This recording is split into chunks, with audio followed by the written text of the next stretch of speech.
नमस्कार। आकाशवाणी जयपुर अजमेर से प्रस्तुत हैं प्रादेशिक समाचार।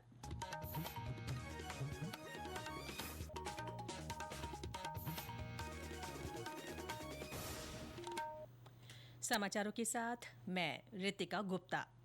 प्रधानमंत्री नरेंद्र मोदी ने कहा है कि भारत एक वैश्विक ऊर्जा के रूप में उभर रहा है और इसके लिए हर क्षेत्र में ऊर्जावान नेताओं की आवश्यकता है।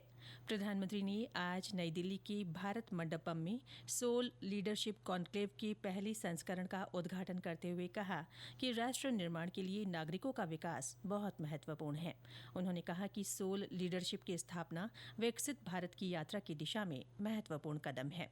गौरतलब है कि सोल लीडरशिप कॉन्क्लेव एक प्रमुख मंच के रूप में काम करेंगी, जहां राजनीति, खेल, कला और मीडिया, आध्यात्मिक दुनिया, सार्वजनिक नीति, व्यवसाय और सामाजिक क्षेत्र जैसे विविध क्षेत्रों के लोग अपनी प्रेरणादायक जीवन यात्राओं को साझा करेंगे।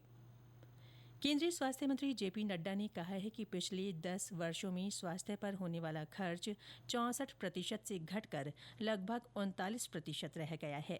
नई दिल्ली में अंतर्राष्ट्रीय स्वास्थ्य संवाद 2025 के 12वें संस्करण को संबोधित करते हुए उन्होंने ये बात कही।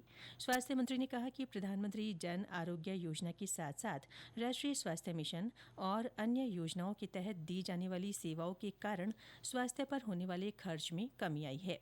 श्री नड्डा ने कहा कि देश की लगभग 40% आबादी आयुष्मान भारत प्रधानमंत्री जन आरोग्य योजना के अंतर्गत आती है।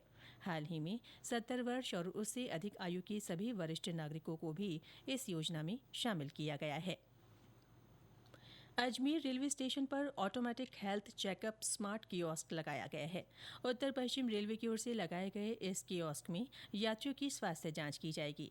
हमारी संवाददाता ने बताया कि इस कियोस्क के द्वारा वजन, मोटापा और बीपी सहित 13 स्वास्थ्य पैरामीटर्स की स्क्रीनिंग की जा सकती है। यात्रीगण मात्र 50 रुपये में कियोस्क पर वजन, मोटापा और रक्तचाप सहित स्वास्थ्य के 13 पैरामीटर की आधुनिक तरीके से स्कैनिंग करवा पाएंगे।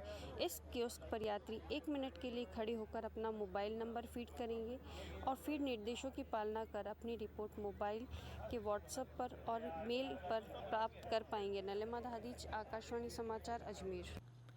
सीकर के खाटूश्याम जी में भरने वाला फागुन का लक्खी मेला 28 फरवरी से शुरू होगा। ये मेला इस साल 11 दिन की जगह 12 दिन का रखा गया है।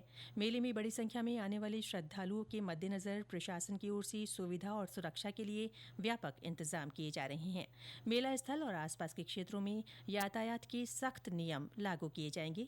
किसी भी तरह की यातायात अव्यवस्था को रोकने के लिए इस बार पार्किंग, बसों के संचालन और निकासी की विशेष योजना बनाई गई है।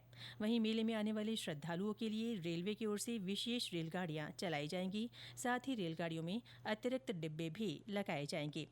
उधर बालोतरा के तिलवाड़ा में लगने वाले श्री मल्लीनाथ पशु मेले की भी तैयारियां शुरू हो गई हैं। जिला प्रशासन और पशुपालन विभाग की ओर से ये मेला 25 मार्च से 8 अप्रैल तक भरेगा। वहीं भरतपुर में चल रहे संभाग स्तरीय ब्रज उद्योग, हस्तशिल्प और स्वयं सिद्धा मेले में महिलाओं के लिए रोजाना विभिन्न प्रतियोगिताएं आयोजित की जा रही हैं। ये मेला 23 फरवरी तक चलेगा। जयपुर स्थित अल्बर्ट हॉल म्यूजियम का आज स्थापना दिवस है। इस अवसर पर अल्बर्ट हॉल अतीत के झरोखे से विषय पर प्रदर्शनी लगाई गई है। ये प्रदर्शनी 28 फरवरी तक चलेगी। इसमें वर्ष 1876 से 2025 तक म्यूजियम में हुए बदलावों को प्रदर्शित किया गया है। करीब 12 बड़े पैनल्स में म्यूजियम के इतिहास और विकास को दिखाया जा रहा है। साथ ही ममी, पर्शियन कारपेट, भगवान शिव की मूर्ति और अन्य ऐतिहासिक कलाकृतियों की जानकारी भी मिलेगी। पर्यटक इस प्रदर्शनी को निःशुल्क देख सकते हैं। इसके अलावा शाम 6 बजे से म्यूजियम परिसर में हाड़ौती संध्या का आयोजन होगा। इसमें राजस्थान की सांस्कृतिक विविधताओं की झलक देखने को मिलेगी। प्रधानमंत्री इंटर्नशिप योजना के दूसरे चरण के लिए एक बार फिर आवेदन आमंत्रित किए गए हैं। पहले चरण में 6 लाख से अधिक आवेदन मिले थे। इसके साथ ही प्रादेशिक समाचार बुलेटिन समाप्त हुआ। हमारा अगला बुलेटिन शाम 6:30 बजे प्रसारित किया जाएगा। नमस्कार।